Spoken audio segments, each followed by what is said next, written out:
ദൈവനാമത്തെ എത്ര പേര് ഇന്ന് ഈ പകലിൽ ക്രിസ്തുവേശുവിൽ സന്തോഷമായിരിക്കുന്നു?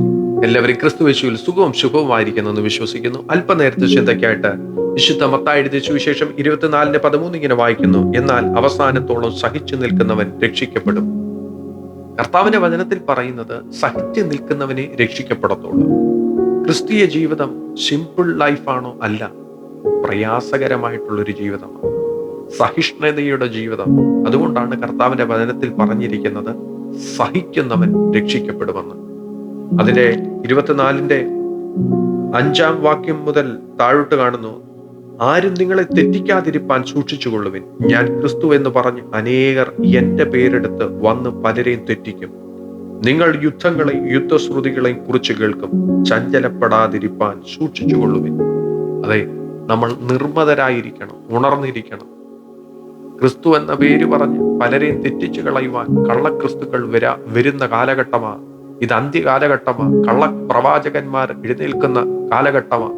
വിശ്വാസികളെ നിർമ്മതരായിരിപ്പിൻ, ഉണർന്നിരിപ്പിൻ. നിങ്ങളുടെ പ്രതിയോഗിയായ പിശാച് ആരെ വിഴുങ്ങേണ്ടുവെന്ന് പറഞ്ഞ് ചുറ്റിത്തിരിഞ്ഞ് നടക്കുന്നു. അവൻ സകല തന്ത്രങ്ങളും ഉപയോഗിച്ചാ വരുന്നത്. അതുകൊണ്ട് നമ്മുടെ പ്രാർത്ഥനാ ജീവിതം വർദ്ധിപ്പിക്കണം.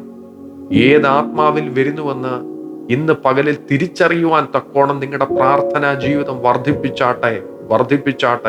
നിങ്ങളുടെ വചനധ്യാനം വർദ്ധിപ്പിച്ചാട്ടെ. എന്നെ കേൾക്കുന്ന ദൈവൈതലേ, പരിശുദ്ധാത്മാവ് ആരോടോ ദൂതറിയിക്കുന്നു. അന്ത്യകാലഘട്ടത്തിലാ നമ്മളെല്ലാവരും വന്നു നിൽക്കുന്നത്. പ്രതിയോഗിയായ പിശാച് ആരെയും തെറ്റിച്ചു കളയുവാൻ, ആരെ വിഴുങ്ങേണ്ടെന്ന് ചുറ്റിത്തിരിഞ്ഞ് നടക്കുക.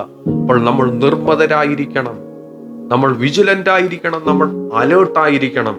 ആമേൻ, സ്തോത്രം. അതിനെ താഴോട്ട് വായിക്കുന്നു: സൂക്ഷിച്ചുകൊള്ളുവിൻ, അത് സംഭവിക്കേണ്ടത് തന്നെ. എന്നാൽ അത് അവസാനമല്ല. ജാതി ജാതിയോടും രാജ്യം രാജ്യത്തോടും എതിർക്കും. ക്ഷാമവും ഭൂകമ്പവും അവിടെ ഉണ്ടാകും.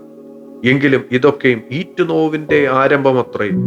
അന്നവർ നിങ്ങളെ ഉപദ്രവത്തിന് ഏൽപ്പിക്കുകയും കൊല്ലുകയും ചെയ്യും.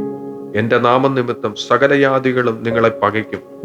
ഒരു വിശ്വാസിക്ക്, ഒരു സത്യവിശ്വാസിക്ക്, സ്തോത്രം, അത്ര സുഖകരമായിട്ടൊരു കാലഘട്ടത്തെ പറ്റിയിട്ടല്ല എഴുതിയിരിക്കുന്നത്. പലരും നമ്മളെ പകയ്ക്കും, പലരും ഉപദ്രവത്തിന് ഏൽപ്പിക്കും എന്നൊക്കെ എഴുതി വെച്ചിരിക്കുന്നത്. അവസാനത്തോളം സഹിച്ചു നിൽക്കുന്നവൻ രക്ഷിക്കപ്പെടുമെന്ന കർത്താവിന്റെ വചനത്തിൽ പറയുന്നത്. സ്തോത്രം. കർത്താവിനോട് പ്രാർത്ഥിച്ചാട്ടെ. തിരിഹിതമല്ലാത്ത ഒരു പരീക്ഷകളും നമ്മുടെ മുമ്പിൽ വരുത്തില്ല.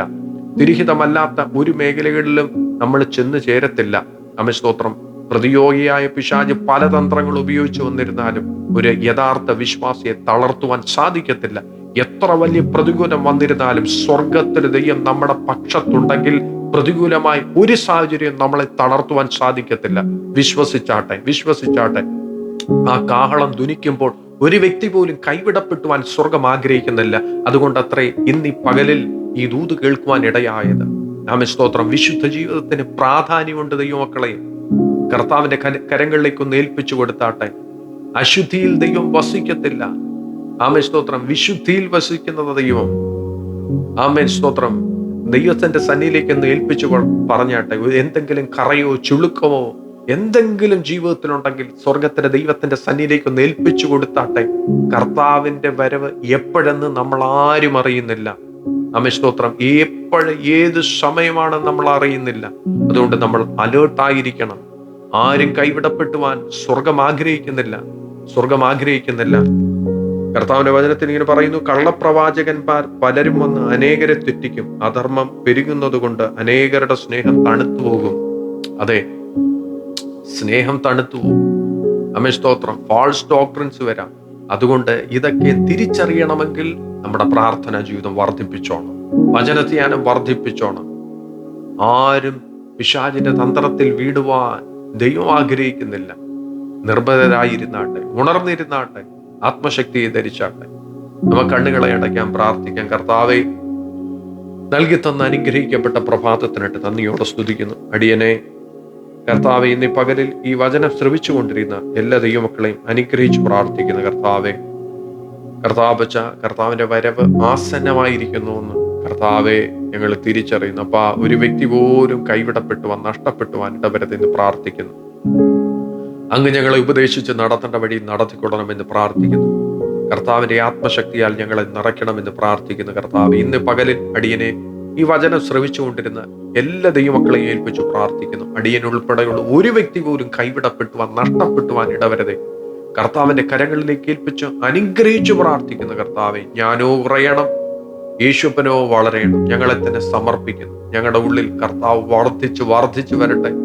കർത്താവിന്റെ സ്നേഹത്താൽ, സഹിഷ്ണുതയാൽ, ബലത്താൽ ഞങ്ങളെ നിറയ്ക്കണമെന്ന് പ്രാർത്ഥിക്കുന്നു. സ്വർഗം തുറന്ന് പ്രാർത്ഥനയുടെ നന്ദി. സകലമാനവും മൊത്തം കർത്താവിന് ഞങ്ങൾക്ക് ജീവൻ തന്ന യേശുവിൻ നാമത്തിൽ തന്നെ. ആമേൻ, ആമേൻ, ആമേൻ. ദൈവം ഈ വചനങ്ങളാൽ ഏവരെയും സമൃദ്ധിയായി ധാരാളമായി അനുഗ്രഹിക്കട്ടെ.